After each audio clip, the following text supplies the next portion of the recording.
Hello बच्चों, आज हम अपना टॉपिक ले रहे हैं that is current electricity. Okay, current electricity में क्या है, इसमें हम क्या पढ़ते हैं? हम चार्जेस इन मोशन की बात करते हैं और भाई इसके अलावा जो चार्जेस हैं उनका मोशन, ठीक है, यूनिट टाइम में कितना हुआ वही क्या बन जाती है? Current, electric current. Is it clear? तो यूनिट टाइम हम इसको ऐसे रिप्रेजेंट करते हैं और ऐसे भी रिप्रेजेंट कर सकते हैं। इसमें ये सिंबल क्या बताता है, याद कीजिए, ये आपने पहले भी पढ़ा है। ओके, ये इंस्टेंटेनियस बताता है, मतलब कि टाइम की बहुत नेग्लिजिबल वैल्यू के लिए करंट क्या होगी। ओके बेटा, हालांकि हम ये कहते हैं कि जो करंट की डायरेक्शन है वो पॉजिटिव चार्जेस के मोशन की डायरेक्शन, या यूं कहें कि इलेक्ट्रॉन की मोशन के अपोजिट होती है। लेकिन फिर भी करंट कैसी क्वांटिटी है? Current is a scalar quantity. इसकी यूनिट क्या होती है बेटा? इसकी यूनिट होती है एम्पियर। Is it clear? तो चलिए, अभी तक हमने जितना भी किया है उस पर अब हम एक न्यूमेरिकल करते हैं। न्यूमेरिकल क्या है? न्यूमेरिकल में ये ग्राफ दिया हुआ है। Is it clear? This is a graph, ये है ग्राफ।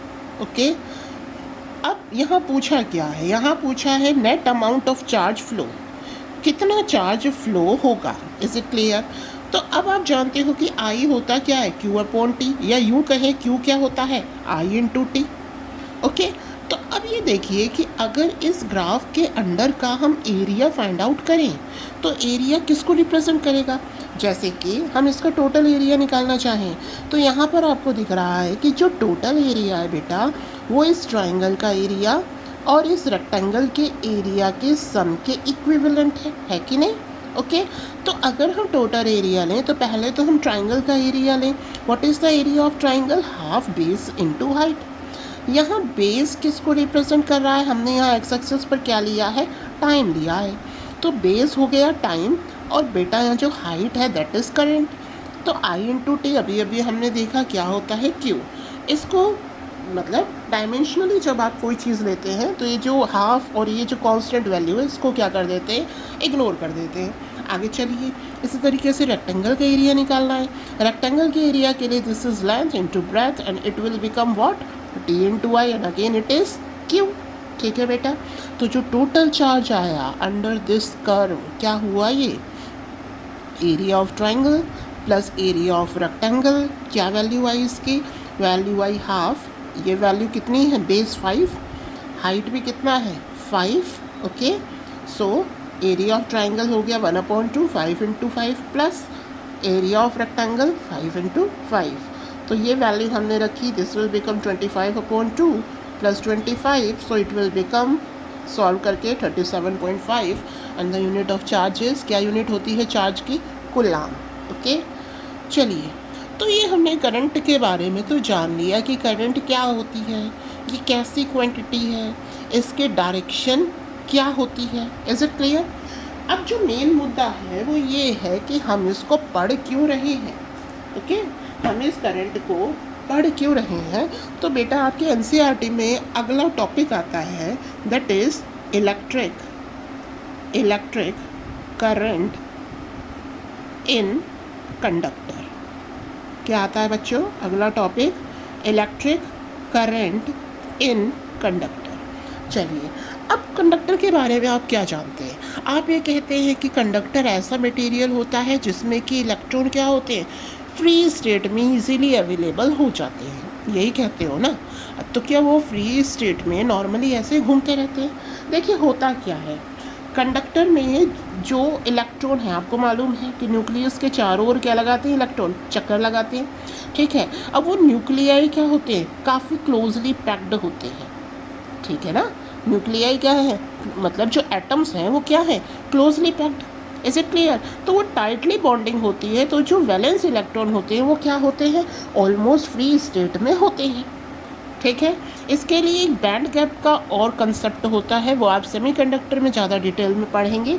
तो अब अभी आप केवल क्या जानेंगे कि जो भी कंडक्टर होता है जनरली मेटल्स होते हैं जो कि कंडक्टर होते हैं। तो कंडक्टर में हम कहते हैं कि जो इलेक्ट्रॉन्स होते हैं बच्चा, वो क्या होते हैं? वो फ्री स्टेट में होते हैं। अब फ्री स्टेट का मतलब क्या? ये ऐसे घूमेंगे? बिल्कुल, जब तक आप इस पर कोई एक्सटर्नल फील्ड अप्लाई नहीं करेंगे तब तक इन इलेक्ट्रॉन का मोशन क्या होता है, रैंडम होता है। Is it clear? जैसे कि अगर टीचर क्लास में नहीं आए तो बच्चे रैंडमली कहीं भी घूमते हैं, कुछ भी बोलते हैं। सेम सिचुएशन यहाँ पे इलेक्ट्रॉन्स की है। तो इलेक्ट्रॉन्स भी क्या है फ्री स्टेट में, बिल्कुल इजीली अवेलेबल है मेटल्स में, कंडक्टर्स में। लेकिन जब तक आपने कोई फील्ड इस पर अप्लाई नहीं करी है, इनका जो मोशन है बेटा कैसा होता है, इनका मोशन रैंडम होता है। ये किसी भी फिक्स डायरेक्शन में मूव नहीं करते। Is it clear? किसी भी फिक्स डायरेक्शन में इनका मोशन नहीं है। तो क्योंकि किसी भी फिक्स डायरेक्शन में इनका मोशन नहीं है, तो इसका मतलब आप ये कह सकते हैं कि करंट भी नहीं है। क्योंकि करंट के लिए क्या ज़रूरी है, चार्जेस का फ्लो होना, ठीक है ना, फ्लो ऑफ चार्ज, ठीक है, per unit time. Is it clear? और वो फ्लो भी कैसा, एक फिक्स डायरेक्शन में। क्योंकि करंट की क्या होती है, एक हम बताते हैं ना कि इस डायरेक्शन में फ्लो हो रही है। Is it clear? ओके, तो इसका एक डायरेक्शन में फ़्लो होना ज़रूरी है चार्जेस का। लेकिन जब हम सिंपल कंडक्टर लेते हैं उसमें जो चार्जेस होते हैं बेटा वो क्या होते हैं, रेंडमली मूव करते हैं। तो यहाँ पर इलेक्ट्रिक करंट इन कंडक्टर में हम इतना तो समझ गए हैं कि कंडक्टर में करंट का फ़्लो तभी पॉसिबल है जब आप क्या करें, इस कंडक्टर को एक्सटर्नली किसी फील्ड से कनेक्ट करें। तभी ये देखो जो इलेक्ट्रॉन है ये किधर मूव करेंगे, पॉजिटिव टर्मिनल की तरफ, और तभी इसमें करंट फ्लो हो सकती है, अदरवाइज नहीं हो सकती। Is it clear? Okay, I hope you understand up to here. चलिए अब हम आगे चलते हैं। आगे आपका दे रखा है ओम्स लॉ। क्या दिया है बेटा? Ohm's law. अब बात ये आती है, आप कहेंगे कि ये तो हमने 10th में भी पढ़ा है, V is equal to I R, है ना। मतलब किसी करंट कंडक्टर में करंट फ्लो होती है तो उसके सिरों के बीच में जो पोटेंशियल डिफरेंस होता है that is proportional to current flows through it, ये कहेंगे आप। और ये तो हमने मैडम 10th में भी पढ़ा है, फिर नया क्या है? हमने कहा भाई नया भी देखते हैं। ओके, अब देखिए प्रोपोर्शनल साइन हटाते हैं तो फिर वही कांस्टेंट आता है जिसे हम क्या कहते हैं, ओम्स कांस्टेंट कहते हैं। ये सब आप जानते हैं। What is this? This is resistance, है ना। और इसके यूनिट क्या होती है, इट्स यूनिट इज़ ओम। हम इसको इस सिंबल से रिप्रेजेंट करते हैं। ये सारी चीज़ें आप जानते हैं। तो अब क्या करना है, अब कुछ नया देखना है। कैसे? इधर देखिए। अब आपको मालूम है बेटा कि आर क्या होता है, रेजिस्टेंस के बारे में भी आपने 10th में पढ़ा था। What is this? The resistance is proportional to the length of the conductor. Okay, the resistance is inversely proportional to the area of conductor. बिल्कुल। अब इन दोनों को साथ ले लीजिए, दोनों को साथ लिया, then it will become R is proportional to L upon A. Okay, proportional sign हटाते हैं तो याद कीजिए क्या आता था, that is the resistivity. What is this rho? This is resistivity. Okay, चलिए एक क्वेश्चन कि जो रेजिस्टिविटी है, ठीक है, रेजिस्टेंस किस पर डिपेंड करेगा? कंडक्टर का जो रेजिस्टेंस है वो किस पर डिपेंड करेगा? तो आपने कहा कि मैडम लेंथ पे करेगा, बिल्कुल करेगा। एरिया पर करेगा, बिल्कुल क्रॉस सेक्शन एरिया पर करेगा, ठीक है। अच्छा जी, इसके अलावा रेजिस्टिविटी पर करेगा, बिल्कुल करेगा। इसके अलावा क्या नेचर ऑफ मटेरियल पर करेगा? देखिए अलग अलग मटेरियल की रेजिस्टिविटी अलग अलग होती है, तो ऑब्वियस है वो मटेरियल के नेचर पर भी करेगा। अब हम क्या करने वाले हैं, हम तो ओम्स लॉ पढ़ रहे हैं, तो अब क्या करें? अब ये जो हमारी वैल्यू आई थी बेटा यहाँ पर R is equal to rho L upon A, sorry क्या वैल्यू आई थी? R is equal to rho L upon A. Okay, अब हम इसको यूज़ करेंगे, ठीक है। कहाँ पर यूज़ करेंगे? V इज़ इक्वल टू क्या था? V इज़ इक्वल टू था आई आर। यहाँ पर हम R की वैल्यू पुट करेंगे। कौन सी R की वैल्यू पुट करेंगे? R is equal to rho L upon A. करिए, देखो क्या आता है, I rho L upon A, and this is what is this? This is V. अब जरा इधर देखना आप, हमने जो पहले डायग्राम, चलिए दूसरा बनाते हैं। मान लीजिए कि ये कंडक्टर है। ओके बेटा, this is a conductor. Clear? Okay, अब हम इसमें क्या करा रहे हैं, करंट फ्लो करा रहे हैं। तो तो करंट फ्लो करा रहे हैं तो हमें एक बाहर किसी फील्ड से कनेक्ट करना पड़ेगा कि नहीं? बिल्कुल करना पड़ेगा। अब क्या हुआ, इलेक्ट्रॉन इधर मूव कर रहे हैं, यहाँ पर इलेक्ट्रिक फील्ड की डायरेक्शन क्या है, प्लस से माइनस होती है ना, फील्ड यूँ होती है प्लस से माइनस, ओके। अच्छा, इसके अलावा आप जानते हैं कि V क्या होता है, V होता है E इंटू डी, याद है? ओके, ये हम पहले पढ़ चुके हैं। ओके नाउ, अब यहाँ पर हमने लेंथ कितनी ली है बेटा इसकी कंडक्टर की, हमने लेंथ ली है L। What is it length? Length is L। So what will be V? V क्या हो गया? V यहाँ पर हो गया E into L। What is V now? V is E into L। इस V को हम यहाँ यूज़ कर लेते हैं। So what it will become? E into L, okay, is equal to I rho I upon A L।